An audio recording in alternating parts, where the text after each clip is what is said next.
Okay ल अब हामी स्टार्ट गरौँ। हिजो हामीले यो लज अफ फ्रिक्सनको बारेमा चाहिँ हामीले डिस्कस गरियो होइन।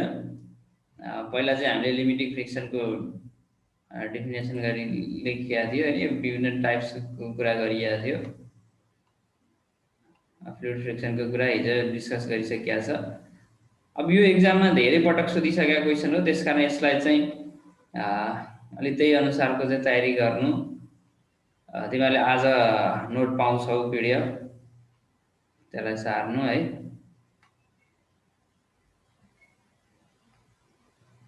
ल अब हेर त, अब हिजो हामीले गरेको भनेको लज अफ फ्रिक्सन, त्यसमा पनि law of static friction. Static फ्रिक्सनलाई हामी के पनि भन्छौँ, लिमिटिङ फ्रिक्सन पनि भन्छौँ भनेर हिजो भनिसकिया छ। त्यसो भने अब laws of dynamic or kinetic friction के हो त? अब डाइनामिक अथवा काइनेटिक फ्रिक्सनको लज चाहिँ के हो त?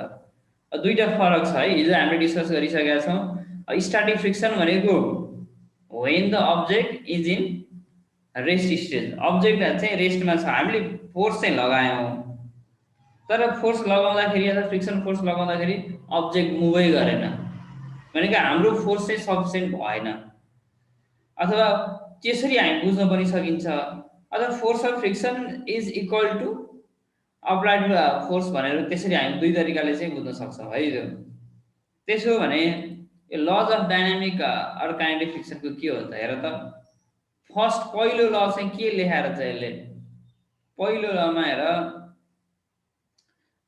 The frictional force always acts in the direction opposite to that in which the body moves.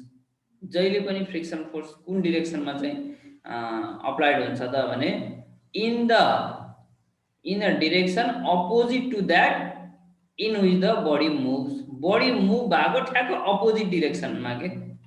यसको बारेमा हिजो पनि हामी डिस्कस गऱ्यौँ। यतापट्टि चाहिँ बडी गइरहेछ होइन, यो डिरेक्सनमा चाहिँ बडीलाई हामीले यहाँबाट चाहिँ फोर्स अप्लाई गरियो भने फ्रिक्सनल फोर्स अप्लाई हुने भनेको चाहिँ के हो? यसको ठ्याक्क अपोजिट डिरेक्सनमा। यो चाहिँ के हो त? Frictional force. यसलाई एफसी अथवा एफएस हामी जे भन्दा पनि यसलाई फरक पर्दैन है त। अब यसपछि नेक्स्ट छ, the frictional force is directly proportional to the normal reaction between the two contacting surface. ल यो बुदालाई एकदम ध्यान दिने। के भनेको छ?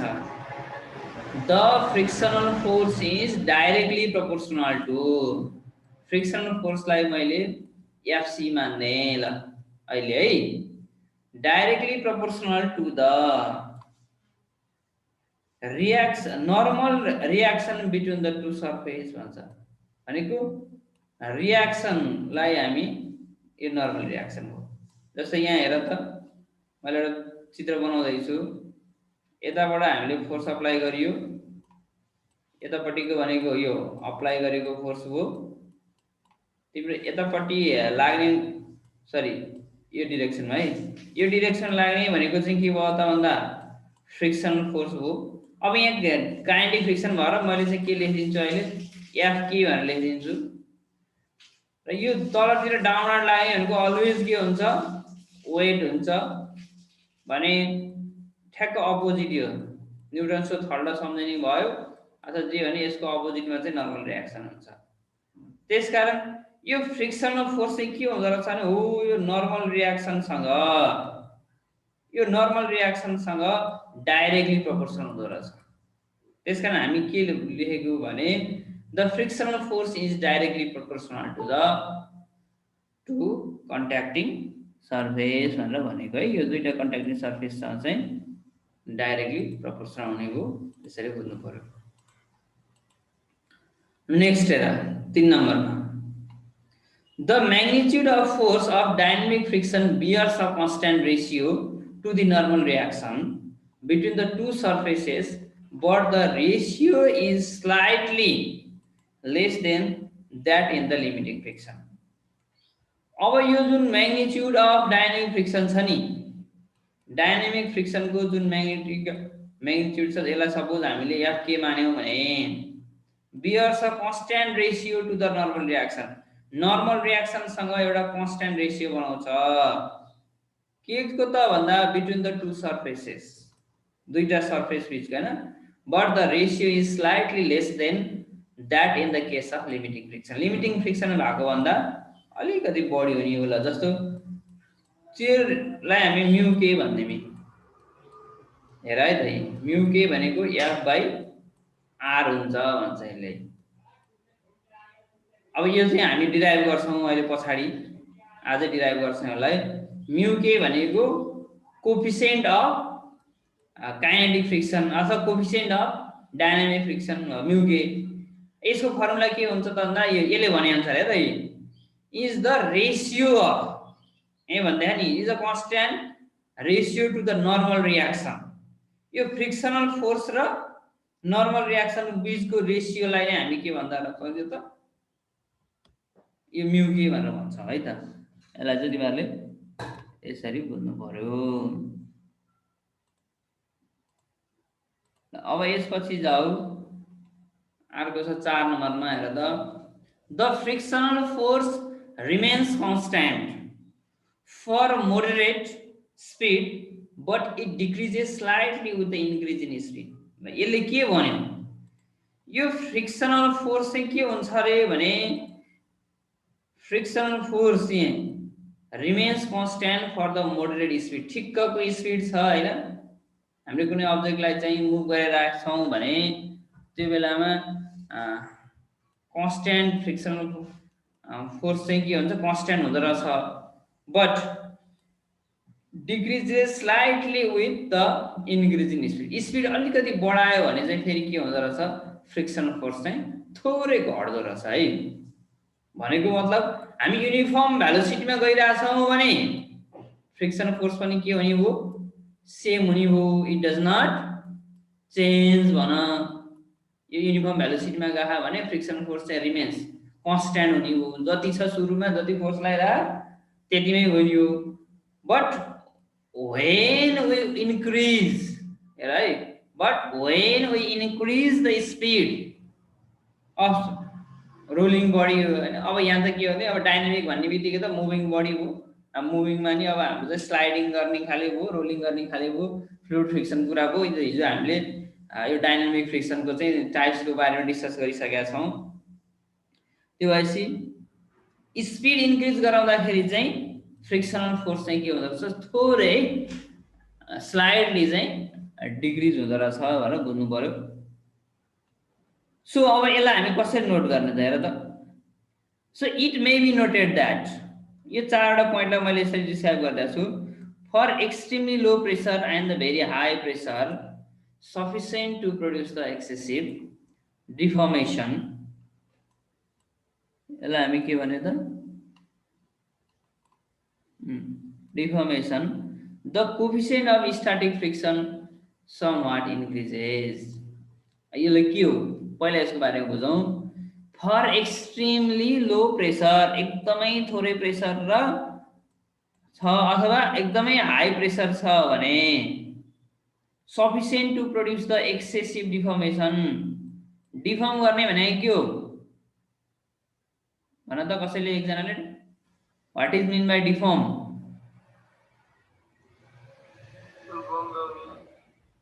बङ्गिने हैन बाङ्गो बनाउन सक्ने त्यसलाई चाहिँ कतिको चाहिँ बाङ्गो बनाउन सकिन्छ कि सकिदैन भने त्यसलाई डिफर्म भयो हैन so the coefficient of static friction somewhat increases कहिलेकाहीँ चाहिँ त्यस्तो बेलामा चाहिँ कोएफिसिएन्ट अफ स्टैटिक फ्रिक्सन चाहिँ बढ्दो रहेछ हामी एकदम एक्सट्रिम थोरै प्रेसर दियो अथवा एकदम धेरै प्रेसर दियो भने पनि त्यो बेला चाहिँ केही मात्रामा चाहिँ कोएफिसिएन्ट इन्क्रिज हुँदो रहेछ भन्न सकियो अनि सेकेन्डमा छ फर एक्सट्रिमली यो सेकेन्डमा चाहिँ हेर त for extremely low relative velocities the coefficient of kinetic friction increases and apparently becomes equal to the coefficient of static friction त्यो भयो भने त्यो चाहिँ केसँग इक्वल हुँदो रहेछ त भन्दा कोएफिसिएन्ट अफ स्टैटिक फ्रिक्सन सँग इक्वल हुँदो रहेछ लो भेलोसिटी हुँदाखेरि है एकदमै थोरै भेलोसिटी भयो भने त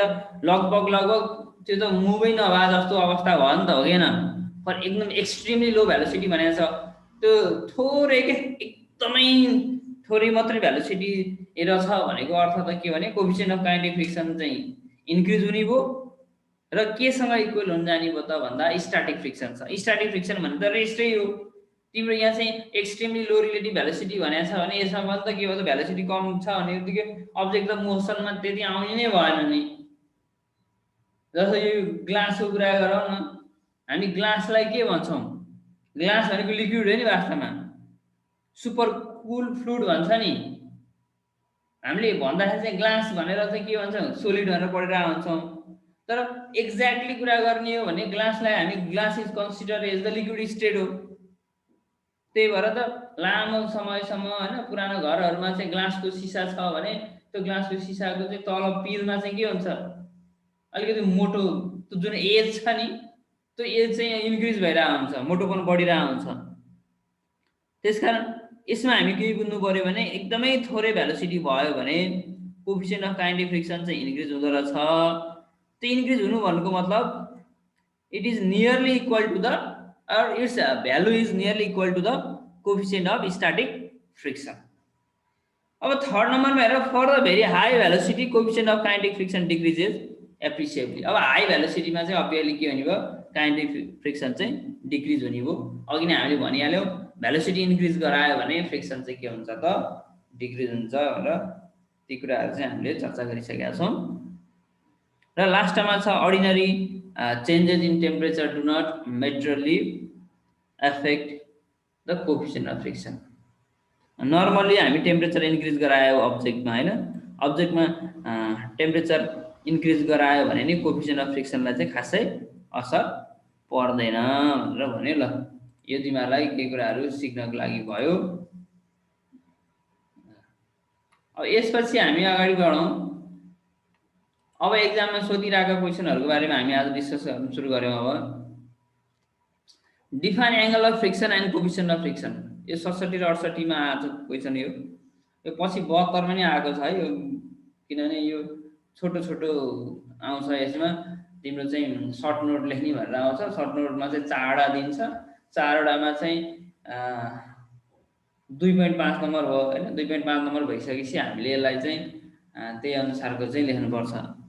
जस्तो फर्स्ट सेमिस्टर सेकेन्ड सेमिस्टरमा जुन फिजिक्समा हामीले गरेका थियौँ हो त्यति जस्तो त धेरै चाहिँ गर्नु पर्दैन। यसमा अलिक सजिलो छ यो अप्लाइड, किनभने अब यो इन्जिनियरिङको पोर्सन पनि स्टार्ट भयो यसमा होइन, त्यस कारणले गर्दा नि होला। ल अब एङ्गल अफ फ्रिक्सनबाट सुरु गरौँ। मैले यो यस्तो खाले स्लाइड चाहिँ तिमीहरूलाई देखाइदिएको छु। जस्तो हेर त, पहिला एङ्गल अफ फ्रिक्सन भनेको के हो त? The angle between the normal reaction A and the resultant force R is called the angle of friction. एकदम बुझेर जाउँ है। अब जस्तो यहाँ एउटा अब्जेक्ट हो है, यो अब्जेक्ट यसरी चाहिँ बसेको छ र मैले तिमीलाई पटक पटक भन्ने गरेको छु, कुनै एउटा अब्जेक्ट छ भने त्यो अब्जेक्टमा लाग्ने फोर्स भने कतिवटा हुन्छ? 4 टाइप्स अफ फोर्स चाहिँ अप्लाइड हुन्छ। एउटा भर्टिकली डाउनवर्ड भनेको वेट हो, भर्टिकली अपवर्ड भनेको जहिले पनि त्यो के हुन्छ? नर्मल रियाक्सन हुन्छ। अनि त्यसपछि एकापट्टि चाहिँ के हुन्छ? फ्रिक्सन फोर्स हुन्छ भने अर्कोपट्टि चाहिँ के हुन्छ? जस्तो हामी अब्जेक्टलाई अगाडि यो साइडमा चाहिँ मुभ गराउन लागेको भने त्यो बेलामा चाहिँ यो साइडतिर चाहिँ फ्रिक्सन फोर्स लागिरहेको हुन्छ है। जस्तै त्यही भएर यहाँ हामीले चाहिँ यतापट्टि लाग्ने भनेको चाहिँ फ्रिक्सन फोर्स होला। यसलाई स्लाइडिङ फ्रिक्सन भएर याफ्यास भनेर लेख्दै मैले। यो भनेको चाहिँ फोर्स अप्लाइड हो। यति चाहिँ सबैले है, सबैले यो हो, यो चित्र चाहिँ सबैले बुझ्नु पर्यो तिमीहरूले। अब्जेक्ट रेस्टमै छ अथवा अब्जेक्टलाई जब हामीले मुभमा लान खोज्छौँ भने त्यो बेलामा चाहिँ जहिले पनि यो 4वटा फोर्स चाहिँ लागै हुन्छ। हामी मुभ गर्दाखेरि पनि लागिरहेको हुन्छ कि यो 4वटा फोर्स, किन हाम्रो वेटलाई भर्टिकल डाउनवर्ड ग्राभिटीले तानिरहेको हुन्छ भने जति ग्राभिटीले तानिरहेको हुन्छ त्यसको ठ्याक्क अपोजिट डिरेक्सनमा चाहिँ के हुन्छ त? नर्मल रियाक्सन लाग्छ। त्यो न्युटनको थर्ड ल सम्झे नि सम्झ यसमा, to each and every action there is equal and opposite reaction भन्छ भन्दैन? त्यही भयो। त्यसरी यो आर र डब्लु के हुन्छ? इक्वल हुन्छ। त्यही भएर हामी यो आर र डब्लुको म्याग्निट्युडको कुरै गर्दैनौँ। किनभने यसले एकले अर्कालाई चाहिँ इफेक्ट चाहिँ क्यान्सल गरिदिने भयो।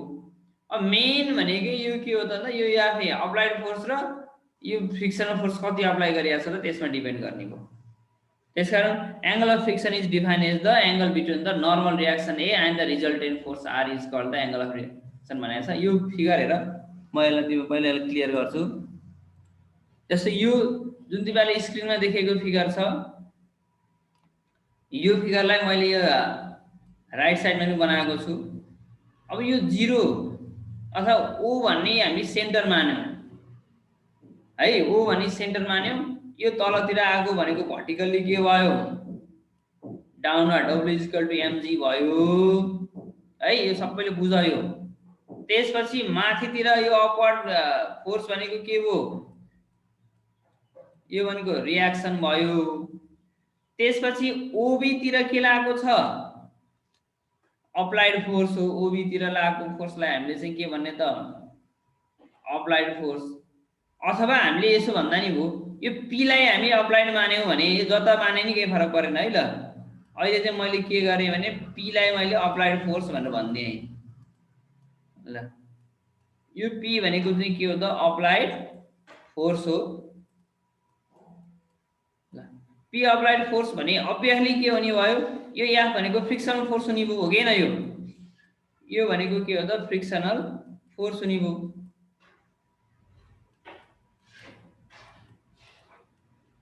ल हेर त यो फ्रिक्सनल फोर्स भनेर बुझ है। ल त्यसो हो भने यहाँ के हुँदो रहेछ त रिलेसन हेर इन ट्रायंगल एओसी। चित्र हेर है सबैले ध्यान दियो इन ट्रायंगल एओसी। अब यसको डिस्क्राइब चाहिँ मैले यहाँ लेखिन है। यो डिस्क्राइब अब हामीले फर्स्ट सेमिस्टरमा नि यिनै कुराहरु लेखेका छ त्यसकारण तिमीहरुले यसलाई डिस्क्राइब लेख्न पर्दैन। लेट अस कन्सिडर भनेर यसलाई जे यो फिगरमा देखाएको छ त्यो लेख्दै पनि हुन्छ। अझ तिमीहरुलाई 2.5 मार्क्समा आएको छ भने डिस्क्राइब गरिरहन पनि परेन। यसमा सिधै चाहिँ तिम्रो चाहिँ एंगल अफ फ्रिक्सन डिफाइन लेखेर अनि यो फिगर बनाएर यो रिलेसन लेख्दै भने नि भइहाल्छ। अथवा हैन मलाई लेख्छु अलिकति राम्रो बनाउँछु भन्न मन लाग्यो भने अलिकति चाहिँ के गर्दिने let us consider an object is moving toward the one direction अथवा if f amount of force is applied then the frictional force will be the f भयो। if w mg is the weight of the body and r is the normal reaction then referring to figure भनेर लेख्दियौ सकिहाल्यो। यदि यसो लेख्दैन भने सिधै तिमीले के गर्दिने त भन्दा रिफरिङ टु फिगर फिगरलाई रिफरिङ गर्दिने के छ फिगरमा के देखिया हुन्छ त्यो रिफर गरेपछि सकिहाल्यो। यसमा यो ओसी छ नि यो जुन डायगोनल जस्तो बनाएको नि यो ओसी भनेको चाहिँ के हो त भन्दा रिजल्टेन्ट फोर्स हो। हेर रिजल्टेन्ट हो। अब यो एफ यतापट्टि आछ भने यहाँ पनि अब्वियसली के हुने भयो एफ हुने भइहाल्यो। यो यतापट्टि एफ हुने भयो यो थीटा भयो यो आर भयो। अनि माथितिर गएकोलाई हामी नर्मल रिएक्सन आर भनेछौं।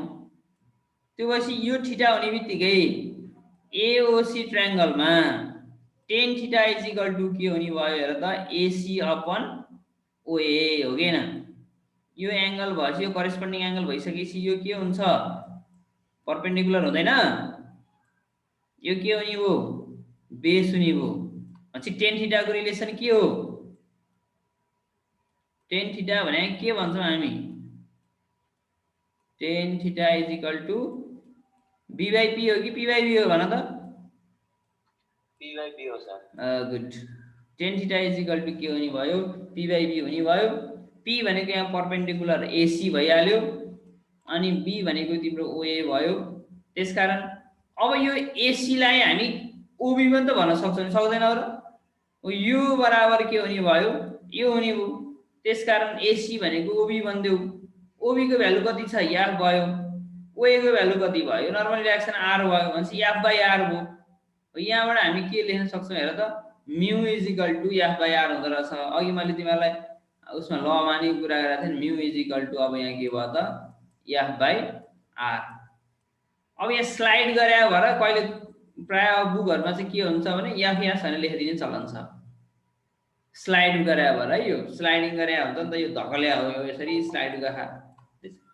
त्यसकारण काइनेटिक फ्रिक्सन भनेर अथवा f के भनेर लेख्ने चलन छ हैन। त्यो लिमिटिङ फ्रिक्सन भने f हेलो भयो।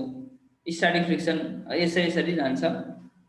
त्यो भइसकेपछि यो त टेन थीटा हो भनेपछि म्यू इजिकल टु के लेख्न पाइयो त टेन थीटा भनेर लेख्न पाइयो। ल यो mu is equal to tan theta अर्थात् theta is called the angle of friction हो। यो पुरै होल टर्मलाई भन्ने है, यो टेन थीटा भनेको पुरै होल टर्मलाई नै हामी के भन्ने हो त भन्दा angle of friction. It is also called the limiting angle of friction. यसलाई हामी पनि के भन्छौँ त लिमिटिङ भन्छौँ, किनभने यो चाहिँ अब लिमिट हुँदाखेरिको अब एक्सेस अघि नै भन्यौ नि हामी खासै त्यति धेरै चाहिँ भेलोसिटी अप्लाई गरिराखेन भने त्यो अवस्थामा युज गर्न सकिने कुरा भयो। यो के छ बुझिन्छ नि हैन, यो गाह्रो छैन नि खासै केही, यो फर्स्ट सेमिस्टरमै पढाएको कुरा यो फिजिक्समा। यो कसैलाई केही कन्फ्युजन छ भने सोध त, म अगाडि बढ्छु। के छ अगाडि बढ्दा हुन्छ?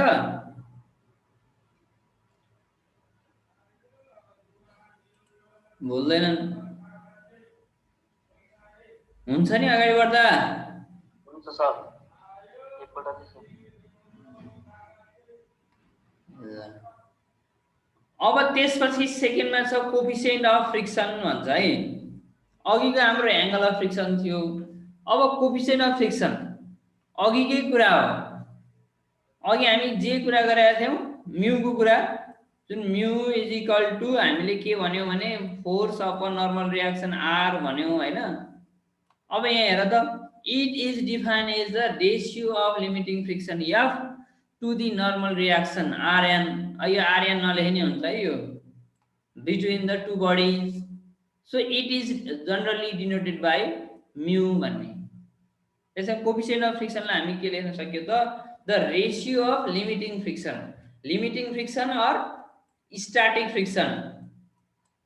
लिमिटिङको ठाउँमा हामी तिमीहरु के पनि लेख्न सक्छौ static friction to the normal reaction between the two bodies and it is generally denoted by mu. Mathematically coefficient of friction is equal to mu is equal to f by r हो। यो यहाँलाई नलेख भने मैले तिमीहरुलाई। त्यसपछि where है, यो चाहिँ f लाई के हो त भन्दा where f is equal to force rn is equal to normal reaction। ल यति लेख्दियो भने भइहाल्छ कोएफिसिएन्ट अफ फ्रिक्सन को। यहाँ भन्दा अरु कुरा लेख्ने कुरा छैन यसमा।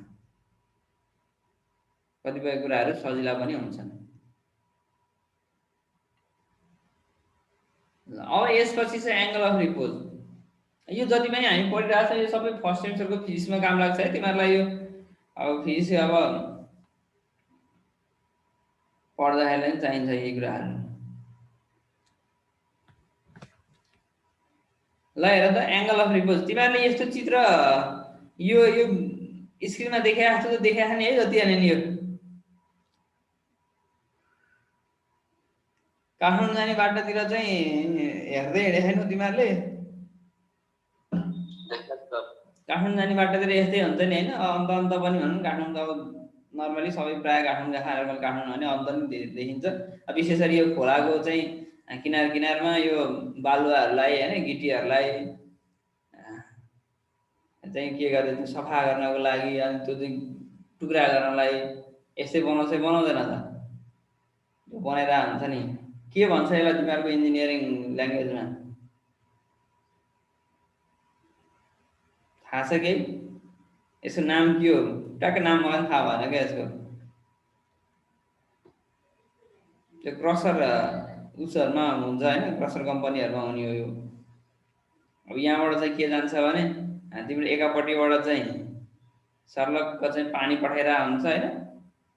अनि यहाँ तलबाट चाहिँ फुटाएर अनि त्यो गिटी फुटाएर अनि यहाँबाट चाहिँ बालुवा झर्ने हुन्छ, पानी सफा गरेर हुन्छ। हो यस्तो बनाउनु पर्यो भने त्यो बेला यो चाहिँ खासै अप्लाइड भने यसको अर्थ यही हो। हामीले चाहिँ अब केमा एप्लाई गर्छौं त यो भन्न खोजेको। त्यसैले त एंगल अफ रिपोज भनेर यस 72 सालमा सोधेको क्वेशन यो। What is angle of repose भनेर।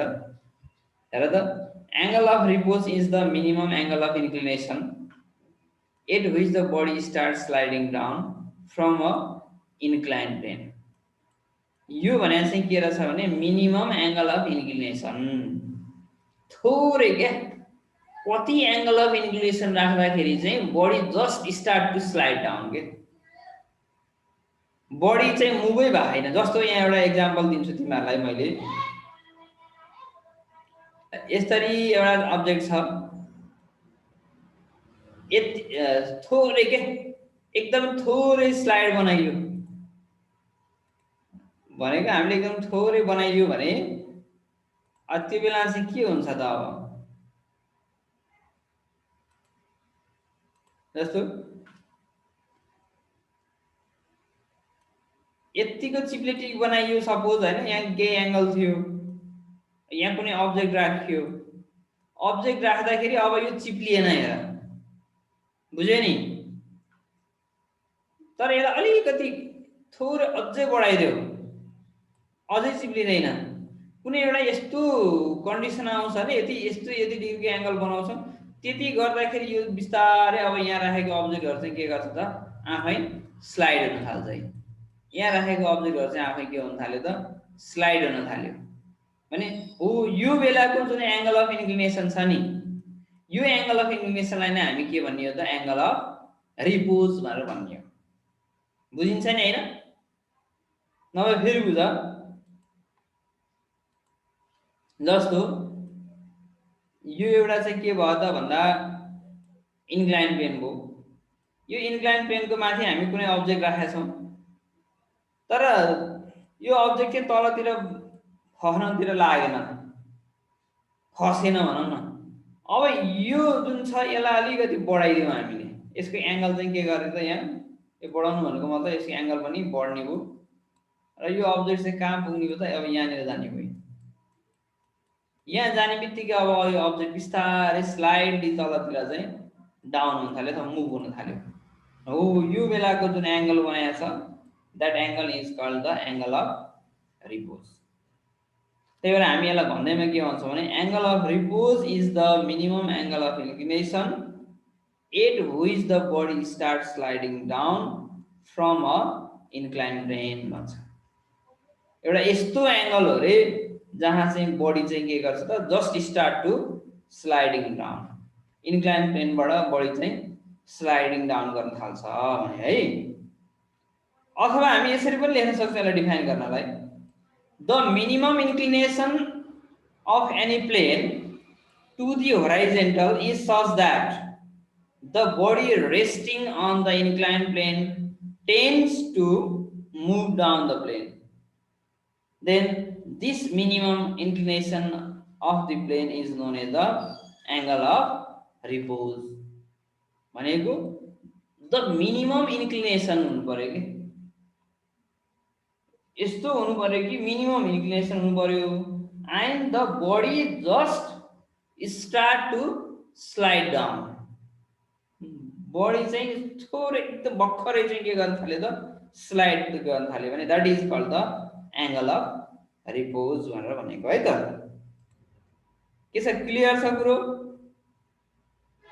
कि छैन?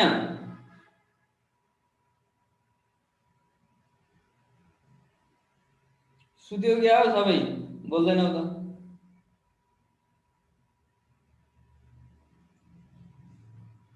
ल एकजना बोला त, अनि म अगाडि बढ्छु। कोही छ बोल्दैन त? फेरि त्यो एउटा चाहिँ भिडियो हालेको थियो नि फेसबुकमा, अनलाइन क्लास लिने भन्यो, अनि त्यसपछि अगाडि मोबाइल राख्यो, अनि अगाडि मोबाइल राखिसकेपछि अनि अब के हो र क्यामेरा अनि बन्द भयो, भोइस पनि बन्द भयो, मजाले चाहिँ सिधा गरेर सुतेको थियो, बुवा बुवा गरेर निदाएको थियो। त्यही पारा त नगर है। फेरि हेरेको थियो होला नि त्यो भिडियो अनलाइन क्लास गरेर, त्यो पारा नगर्नु। फेरि यो चाहिँ आफैलाई ठग्ने हो त्यो भने। ल अब यसलाई हामी सल्भ गर्दै लाग्नुपर्छ है। एङ्गल अफ रिपोज चाहिँ अब जस्तो फिगर यो बनाइयो, यो एङ्गल अफ थीटा चाहिँ के भयो? रिपोज एङ्गल भयो। यो एङ्गल थीटा र यो एङ्गल थीटा चाहिँ के हुन्छ? सेम हुन्छ, किनभने यसलाई चाहिँ भर्टिकल्ली सरी के अरे होराइजेन्टल्ली यसलाई चाहिँ हामी रिजल्भ गर्दैछौँ। त्यसकारण यो एङ्गल र यो एङ्गल भनेको जहिले पनि सेम हुन्छ। र र यसमा ल हेर ध्यान दिनुपर्ने कुरा जहिले पनि यो चारवटा फोर्स लाग्ने भयो यतापट्टि लाग्ने भनेको नर्मल रियाक्सन आर भयो तल लाग्ने भनेको वेट एमजी भयो अनि अब्जेक्ट भर्टिकली डाउनवार्डतिर आउनु लाग्यो सरी के अरे होराइजेन्टली तलतिर आउनु लाग्यो होराइजेन्टल डिरेक्सनमा आउनु लागेको कारणले गर्दाखेरि यो भनेको अप्लाइड फोर्स हो तल स्लाइडिङ डाउन हुँदैछ त्यसरी एफए हो र यो चाहिँ के भयो त एफसी एफसी भनेको के हो त फ्रिक्सनल फोर्स हो र जहिले पनि नर्मल रियाक्सनसँग हुने इक्वल हुने भनेको के हो त भन्दा एमजी कस थीटा हो भने यो केसमा चाहिँ हामी चाहिँ के भन्छ एमजी साइन थीटा हुन्छ है अब यसलाई कसरी गर्ने त तिमीहरू यहाँ कन्फ्युजन होला फेरि हामीले अहिलेसम्म पढेको र यो फरक छ जहिले पनि हामीले के गर्थ्यौँ होराइजेन्टली हो जस्तो यो आर भयो भने यतापट्टि चाहिँ हामीले आर कस थीटा लेख्थ्यौँ हैन अनि त्यसपछि यतापट्टि चाहिँ हामी के गर्थ्यौँ आर साइन थीटा भनेर गरेर आउँथ्यौँ फेरि यहाँ सरले चाहिँ साइन थीटा भनेर आउनु भएको छ यो कस थीटा छ कसरी होला जस्तो लाग्ला यसलाई के गरेको भने यसलाई केही गरे छैन यो जुन नर्मल रियाक्सन छ नि यसलाई यसरी रिजल्भ गरिदिएको बुझ्यो नि यसरी चाहिँ हामी होराइजेन्टलसँग चाहिँ ल्याइदिसक्यो यतापट्टि आर को यतापट्टि अभियसली के हुने भयो त यो एमजी थियो यो एमजी हेर्छ यो त अब त के आयो सिधा भइसक्यो त कस थीटै भयो नि यसरी राख्दाखेरि त यसरी एङ्गल बनाएर गयो यसले एङ्गल बनायो त बनाउनु पायो त यो भनेको चाहिँ के भयो त त्यसकारण एमजी साइन थीटा भनेर यसरी गएको है यो बुझ्यो नि अब त सर जुन साइड एङ्गल हुन्छ त्यो साइड कस थीटा हुन्छ हो जस्तो यहाँ हेर नि यसलाई यो भनेको सिधा गयो है अहिले हामीले पो यहाँ इन्क्लाइनमा देखाउँ त तर हामी यसरी नै गरेर बस्ने हो भने त त्यो बेला त यस्तो यो जुन नर्मल रियाक्सन छ नि यो नर्मल रियाक्सनलाई चाहिँ आफ्नोतिर सिधा राखिदिने नर्मल रियाक्सनलाई आफ्नोतिर सिधा राख्यो भने यो चाहिँ के भयो त भर्टिकल भइहाल्यो त्यो बेला चाहिँ हामी के लेख्न सकिन्छ त साइन लेख्न सकिन्छ है त्यही भएर त एउटै हो फेरि कन्फ्युजन हुँदैन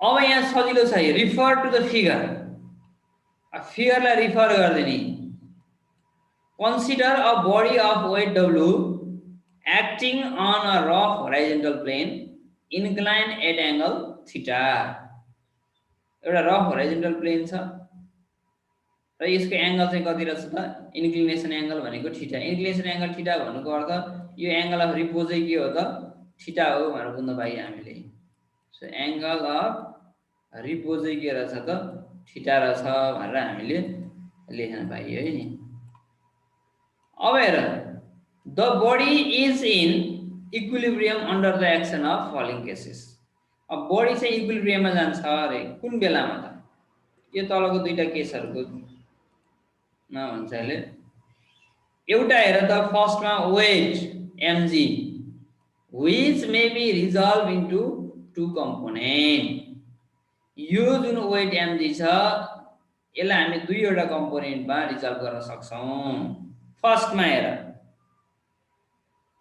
mg sin theta and mg cos theta is shown in the figure फिगरमा देखाए अनुसारको एउटा mg cos theta रिजल्भ गरियो भने एउटा के भयो त mg sin theta रिजल्भ गरियो कता कता रिजल्भ गर्न सकिन्छ भने एउटा नर्मल रियाक्सन हैन यदि अरे नर्मल रियाक्सन r भयो r को केसँग इक्वल गर्न सकिन्छ त फ्रिक्सनल फोर्ससँग यही हो यो fc केसँग इक्वल हुने हो fc equal to mg sin theta whereas the r is equal to mg cos theta fc चाहिँ mg sin theta सँग इक्वल भयो भने नर्मल रियाक्सन r चाहिँ केसँग इक्वल हुने भयो त भन्दा mg cos theta सँग इक्वल हुने भयो so in the limiting condition when the block is about to slide down the inclined plane the frictional force must act of the plane and for equilibrium considering the forces along and perpendicular to plane अब हामी के गर्ने त भन्दा in the limiting condition when the block is about to slide एकदमै limiting friction भने त के हो त भन्दाखेरि डाइनामिक फ्रिक्सन स्टार्ट अथवा अब्जेक्ट मुभ गर्नभन्दा जस्ट अगाडिको सिचुएसन हो नि लिमिटिङ फ्रिक्सन अथवा लिमिटिङ कन्डिसन भने त। अब अब्जेक्ट चाहिँ थोरै एकदम इन्फाइनाइट स्मल फोर्स अप्लाई गर्ने बित्तिकै मुभ गरिहाल्छ है भन्ने कन्डिसनमा पुगेको छ भने त्यो बेलामा अप्लाइड हुने फ्रिक्सन अथवा फोर्स भनेको चाहिँ के हो त लिमिटिङ फोर्स हो अथवा लिमिटिङ फ्रिक्सन हो। त्यसैले हामीले कन्सिडरै त्यही के गरेका भने in the limiting condition when the block is about to slide down the inclined plane the frictional force must act of the plane and for equilibrium considering the forces along the perpendicular to the plane के हो त यसलाई मैले मेट्दिएँ जस्तै हेर है पहिलो FCF केसँग equal भयो mg sin थीटा हो यो एफसी भनेको केसँग इक्वल भयो mg sin थीटा सँग इक्वल भयो यसलाई एफ मात्र लेखिन्छ एफसी लेख्ने के फरक परेन। दोस्रो अर्को केसँग normal reaction is equal to mg cos theta ए फिगर हेर this r is equal to this mg cos theta यो r र यो r इक्वल भयो भने यो एफसी र यो चाहिँ के भयो त इक्वल भयो के कन्डिसनमा अनि लिमिटिङ कन्डिसनमा बडी मुभ गर्न थालेको भए अर्कै कन्डिसन आउँथ्यो। अब यहाँ त के छ भने जस्ट स्टार्ट गर्नभन्दा अगाडिको कन्डिसन हामीले कन्सिडर गरेका छौँ हैन एकदमै पिक आवरमा पुगेको पिकमा पुगेको तर मुभ चाहिँ नभइसकेको कन्डिसन त्यसकारण त्यो बेलामा चाहिँ लिमिटिङ फ्रिक्सन र अप्लाइड फोर्स चाहिँ के हुन्छ इक्वल हुने भयो। अब यसलाई चाहिँ के गर्दिने त फ्रम इक्वेसन 1 एन्ड 2 डिवाइड गरिदियो इक्वेसन 1 लाई 2 ले डिवाइड गर्दा के हुन्छ f by r is equal to mg sin theta upon mg cos theta यो mg के भयो क्यान्सल भयो बाँकी के रहने भयो tan थीटा बाँकी रहने भयो but f by r is equal to mu हो यो f by r लाई हामी के भन्छौं mu भन्छौं mu is called the coefficient of friction अघि भर्खर हामीले पढिसकेका छौं coefficient of friction को f by r is equal to mu which is equal to tan phi where phi is the angle of friction। अब यसमा चाहिँ phi भन्ने term राख्दाखेरि angle of friction चाहिँ phi भयो। So the angle alpha is called the angle of repose and is equal to the angle of friction when the body is in the condition of limiting equilibrium on an inclined plane। एकदम सजिलो छ खासै गाह्रो छैन र यो important पनि छ यो एक्जाम पोइन्ट अफ भ्यूले पनि हामीलाई एकदम इम्पोर्टेन्ट छ। पहिलो सुरुमा कन्डिसन तिमीहरुले एंगल अफ रिपोज को चाहिँ डेफिनेसन दिनु एंगल अफ रिपोज को डेफिनेसन दिइसकेपछि अनि त्यसपछि चाहिँ हाम्रो के हुन्छ त यो आइहाल्छ है यो ल बुझिन्छ नि हैन यो यसलाई खासै त्यसो कसैलाई केही कन्फ्युजन छ भने प्लिज सोध त ल मैले पुरै देखाएको छु देखाइदिन्छु कसैलाई केही कन्फ्युजन छ यो पेजमा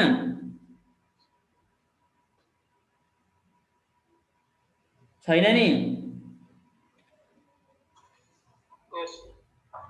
ल तो थीटा पनि एंगल अफ फ्रिक्सन नै भयो थीटा भनेको अब चाहिँ हामीले के मा लयो त भन्दा अब एंगल अफ जुन रिपोज थियो नि एंगल अफ रिपोज भइसकेपछि एंगल अफ रिपोज को टर्ममा लिएर गएर छोड्दियौ तर वास्तवमा चाहिँ यो अल्फा अथवा चाहिँ भनौं न यो फाइ भनेको नि हामीले फाइलाई चाहिँ हामी फ्रिक्सन मान्ने हो फाइलाई चाहिँ फ्रिक्सन मान्ने भएर हामीले केसँग कम्पेयर गर्दै हो के हामीले मात्र के भने अघि जुन हामीले गरेका थियौ नि जस्तो म्यु इज इक्वल टु 10 फाइ अथवा जुन राखे पनि भयो तिम्रो चाहिँ बीटा राख्न नि पाउँछौ तिमीले यो थीटा भनेको चाहिँ रिपोजको एंगल भो हैन एंगल अफ रिपोज भो यो एंगल अफ रिपोज को भ्यालु चाहिँ कति हुँदो रहेछ भनेर हामीले यहाँ हेर्न खोजेको अरु केही नि हैन त्यही भएर f by r is equal to mu which is equal to 10 phi हुँदो रहेछ भनेर हामीले प्रुभ गराएको।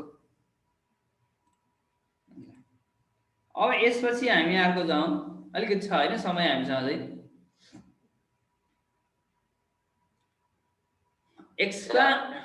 explain about the sliding and tripling condition of the body भने अब यो नयाँ कन्सेप्ट हेर यो यो स्लाइडिङ र ट्रिपलिङ कन्डिसन भन्छ।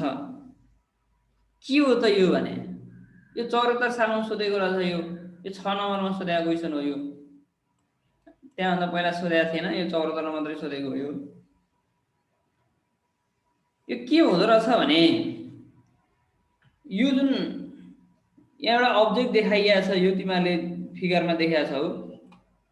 अब यो 4वटा फोर्स त अभियसली लाग्ने भइहाल्यो हैन। एउटा पी भनेको अप्लाई फोर्स हो, अनि यो उल्टो भएछ है। यो एफ भनेको चाहिँ के यतापट्टि डिरेक्सन हुनुपर्ने, यो एरो चाहिँ अपोजिट भएछ है। यो एरो यता हैन, यो यता यस्तो अपोजिट डिरेक्सनमा लाग्यो एफ।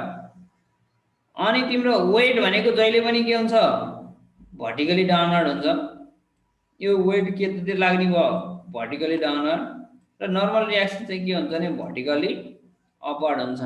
तर अब यहाँ फिगरमा चाहिँ मैले कसरी बनाइदिएको छु भने तिमीहरूलाई सजिलोको लागि हेर त। यो वेट डाउनवर्ड भने माथिल्लो वेटलाई डाउनवर्डतिर भएको, रियाक्सन चाहिँ के भयो, अपवर्ड माथितिर गयो। फोर्स पी भनेको अप्लाइड फोर्स भयो भनेको यो एफ भने चाहिँ के हुने भयो त भन्दा फ्रिक्सनल फोर्स भयो है। यो एफ एस फ्रिक्सनल फोर्स भयो। यो के हो, स्लाइडिङ कन्डिसन र ट्रिपलिङ कन्डिसन भन्यो। कस्तोलाई स्लाइडिङ कन्डिसन भन्ने, कस्तोलाई ट्रिपलिङ कन्डिसन भन्ने त अब्जेक्टको हामीलाई हेर्दाखेरि नयाँ जस्तो लाग्छ, तर खासै हामी बुझिरहेको कुरा हो। यो फिगर हेर्यौँ सुरुमा, referring to figure, as the magnitude F of friction force increases from 0 to F max. अब फ्रिक्सनल फोर्स चाहिँ सुरुमा हामी 0 लाग्छ, त्यसपछि इन्क्रिज हुँदै हुँदै हुँदै हुँदै गएर एउटा यस्तो कन्डिसनमा जान्छ जहाँ चाहिँ के हुन्छ त भन्दा अब्जेक्ट अब मुभै गर्न सक्दैन। बुझ्यो नि? फ्रिक्सनल फोर्स म्याक्सिमम लाग्यो भनेको अर्थ के हो भने अब्जेक्ट मुभ गर्नै सकेन। हामीले अप्लाई गरेको फोर्स र फ्रिक्सनल फोर्स चाहिँ के भयो त इक्वल जस्तो भयो क्या। हामीले अप्लाई गरेको फोर्स एफए र फ्रिक्सनल फोर्स चाहिँ इक्वल जस्तो भइदियो। त्यो कन्डिसनमा त्यसलाई हामीले के भने त भन्दा एफ म्याक्स भनेर भने है त, एफ म्याक्स। त्यही भएर यही दिएको छ, as the magnitude F of the frictional force increases from 0 to F max to the point of application A of the normal reaction R. कहाँ त भन्दा फोर्स लाग्ने भनेको त नर्मल रियाक्सनमा हो। moves to right so that the couple formed by the P and the F and W and R respectively remains the balance as shown in the figure। अब यहाँ हामी बुझ्नु पर्यो। अब कपल, अस्ति भर्खर हामीले सेकेन्ड सेमिस्टरमा चाहिँ कपलको कुरा गरेका थियौँ। कपल भनेको दुईवटा चाहिँ इक्वल प्यारलल फोर्सेस हो कि हैन त, याद छ कि बिर्सियो? कपल भनेको जहिले पनि के हुन्छ त दुईटा फोर्सेसहरू एक्ट भयो भने त्यसलाई कपल भन्छौँ। जस्तै सिसाको कुरा गरौँ, हामी सिसा खेल्छौँ हैन, खेल्या पनि छौँ होला। स्कुलमा हाम्रो स्कुलमा ल्याएर सिसा राखिएको छ नि। ल यतापट्टि एउटा मान्छे बस्यो, ल त्यसपछि यतापट्टि पनि के गर्यो त एउटा मान्छे यहाँ गएर बस्यो। ल यो के हो, यो यसले तलतिर डाउनवर्ड डिस्प्लेसमेन्ट गर्यो भने यो माथितिर जाने भयो कि भन त। यो कपल भने त यो फोर्स र यो फोर्स चाहिँ के हुनु पर्यो त इक्वल हुनु पर्यो। अथवा वास्तवमा भने नि यहाँदेखि यहाँसम्मको मोमेन्ट, यहाँसम्मको मोमेन्ट र यहाँदेखि यहाँसम्मको मोमेन्ट चाहिँ के हुनुपर्छ त इक्वल हुनुपर्छ। भनेको clockwise moment is equal to the anti clockwise moment हुनुपर्छ। स्पेसली यो मोमेन्ट्स, ल अफ मोमेन्ट्सको चाहिँ रुलै हो। त्यसैले हामीले के भन्दैछौँ भने अब फ्रिक्सनल फोर्स 0 बाट एफ म्याक्ससम्म पुग्यो भने कहाँ त भन्दा to the point of application A of the normal reaction R moves to right. हेर त नर्मल रियाक्सन चाहिँ के हुँदो रहेछ त राइटतिर मुभ हुँदो रहेछ म्याक्सिमम हुँदाखेरि है। सुरुमा 0 बाट लिएर गएर म्याक्सिमममा पुग्दाखेरि नर्मल रियाक्सन नै के हुँदो रहेछ, जुन पोइन्टमा लाग्यो त्योबाट बिस्तारै मुभ हुँदो रहेछ, स्लाइड भयो नि यहाँ। So that the couple formed by the P and F, अब यो P र F ले यो P र F को कपल के बन्ने भयो त? So that the couple formed by the P and F भनेको हेर त पी आइन एफ आइन डब्लु आइन आर एउटा पी र एफ को कपल भयो एउटा डब्लु र आर को कपल भयो हो कि हैन बुझ्यो नि कुरो एउटा कपल हेर त एउटा पी र एफ को कपल भयो जोडी भयो कि भएन दुवै के छ भर्टिकल सरी होराइजन्टल डाइरेक्सनमा छ एउटा डब्लु र के को कपल बन्ने भयो त आर को बन्ने भयो दुईटा चाहिँ अपोजिट डिरेक्सनमा चाहिँ भएको छ हैन two equal and parallel but in opposite forces हामी यसरी भनेको so if R reaches B before F reaches F max यहाँ ध्यान दिने है if R reaches B R चाहिँ कतिमा पुग्ने भयो त बी मा पुग्यो भने जस्तो आर पहिला यो पोइन्टमा छ र लास्टमा एफ म्याक्स हुँदाखेरि चाहिँ कुन पोइन्टमा पुगेको छ त हो यो बी भन्ने पोइन्टमा पुगेको छ यार if R reaches B before F reaches F max F चाहिँ एफ म्याक्समा पुग्नु भन्दा अगाडि नै पुग्यो भने the block will tip about the B before it starts sliding which is called the tripling of block ब्लकै के हुन्छ रे ट्रिप गर्ने भो मुभ गर्ने भो सर्ने भो जसलाई हामी के भन्ने त ट्रिपलिङ भन्ने so when the applied force P such that the frictional force F is quite greater than its maximum value F max, the body start to slide along the surface of the contact which is called the sliding block slide गर्नु भन्दा अगाडिको कुरो भयो just भने हामी त्यसलाई ट्रिपलिङ भन्ने हैन स्लाइड गरिसकेपछि चाहिँ बल्ल केमा जाने भयो त भन्दा त्यो चाहिँ स्लाइडिङमा जाने भयो त्यसकारण यो भनेको के रहेछ भने नर्मल रियाक्सन चाहिँ कुन ठाउँबाट सुरुमा कहाँ थियो र त्यसपछि कहाँ पुग्यो त अब हो यहाँ भइसकेपछि अब यसलाई चाहिँ ट्रिपलिङ गर्यो भनेको अब्जेक्टलाई जस्ट एकदम मुभ गराउनलाई त्यसले के दियो फोर्स दियो त्यसरी हामी चाहिँ यसलाई चाहिँ बुझ्नु पर्यो है त ल त्यसपछि हाम्रो छ अब ल अब हेर त यहाँ एकैछिन है म 2-3 मिनेट तिमीहरुको टाइम लिन्छु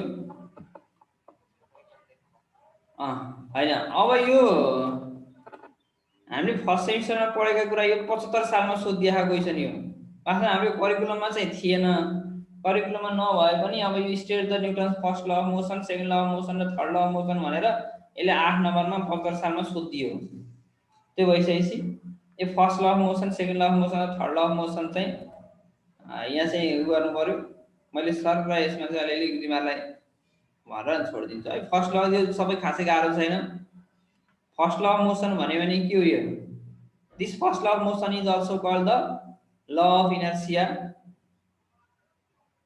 एन्ड यसको स्टेटमेन्ट के हुन्छ नि हेर त every object continues in a state of rest or of uniform speed in a straight line unless acted on by a non-zero force यही हो कि हैन तिमीहरु नेपाली मिडियममा पढ्दाखेरि पनि कुनै पनि वस्तुलाई बाहिरी बल प्रयोग नभएसम्म वस्तु स्थिर अवस्थामा छ भने स्थिर अवस्थामा रहन्छ र चाल अवस्थामा छ भने समान गतिले सरल रेखामा गइरहन्छ भनेर पढायो हो कि हैन त अनि कि everybody continues in state of rest or uniform motion unless it is acted upon by the external force अथवा इम्ब्यालेन्स फोर्स भनेर पढाएको थियो नि त्यो अब यसमा पनि फेरि सम्झिनु पर्ने हो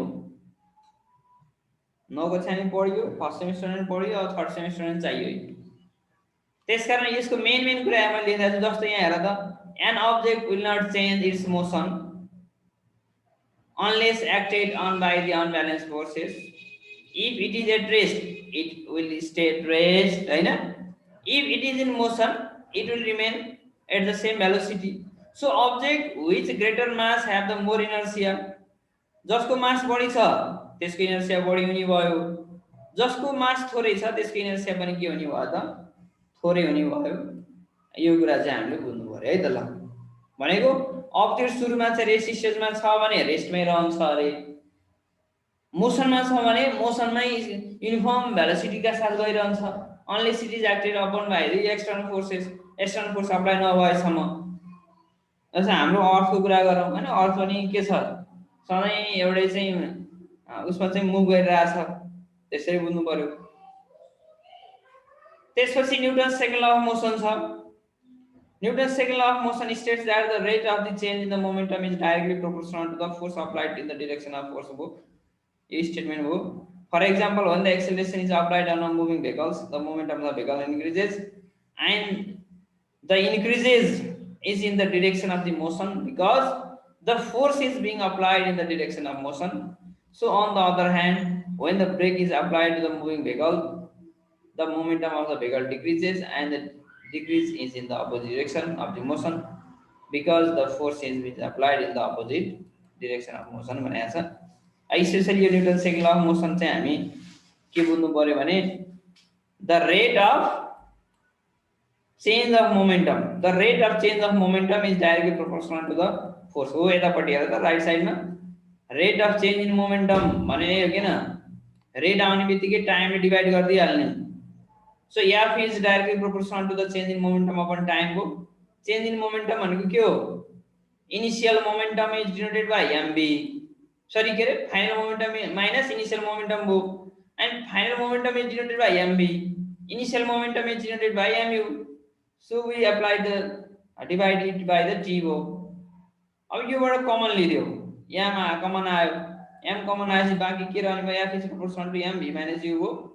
यो V minus U upon T भनेको के हो त फेरि यो काइनेमेटिक्सको भयो एक्सेलरेसन, यो भनेको एक्सेलरेसन भयो। So F is proportional to M which implies that f is equal to kma, therefore a is equal to b minus u upon t हो। f is equal to ma, f is equal to ma is the required expression for the Newton's second law of motion हो। यसलाई खासै गाह्रो भएन, मैले यो पहिले पढिसके भएर मैले यसलाई चाँडै लगाएँ है। र लास्टमा छ Newton's third law of motion, हेर त it states that for every action force there is equal and opposite reaction हो कि हैन। To each and every action there is equal and opposite reaction.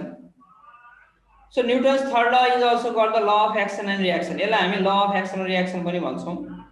एक्जाम्पलमा हेर्दा when one object exert a force on a second object, the second object exert the force equal to the in size and opposite in the direction of the first object भने हामी जुन force लगाइया हुन्छ त्यो force लगाइएको चाहिँ फोर्सको amount चाहिँ के हुने भयो, इक्वल हुने भयो भने डाइरेक्सन चाहिँ के हुन्छ त अपोजिट हुन्छ भनेर भनेको छ। अब यसका हेर त यहाँ तिमीले स्क्रिनमा देख्यो होला, यो बुलेट फायर फ्रम गन भइहाल्यो। यो अगाडि के गइराहा, बुलेट अगाडि गएको छ भने गन चाहिँ के भयो त पछाडि। यो सेकेन्ड फिगरमा हेर, यो मान्छे के गर्छ, बोटबाट चाहिँ अगाडि चाहिँ जम्प गर्यो भने बोट पछाडितिर चाहिँ के भयो त बोट यता ब्याकवर्डतिर गयो। त्यसैले एक्जाम्पल अफ न्युटन्स थर्ड ल को यहाँ तीनटा कुरा लेखाइदिएको छु मैले। when you jump off the small rowing boat into the water, you will push yourself forward towards the water, so the same force you use to push the forward will make the boat move backward भन्छ।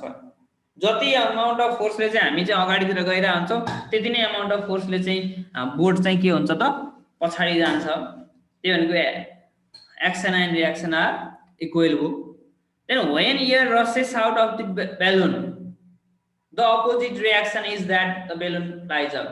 Okay na त balloon चाहिँ अब हेर त यो balloon को यो बेलुनलाई हामीले यसरी माथितिर छोड्दिने हो भने जति अमाउन्ट अफ एयर चाहिँ तलतिर भनौं जति फोर्सले चाहिँ एयर तलतिर जान्छ त्यति फोर्सले चाहिँ बेलुन चाहिँ माथितिर गइरहेको हुन्छ।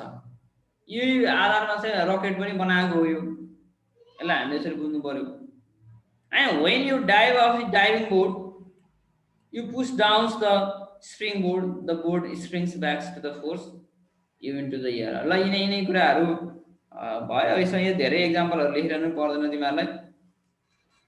ल अब तिमीहरुको टाइम पनि भयो होला। आजलाई चाहिँ हामी यति नै गरौँ हैन। बाँकी रहेको चाहिँ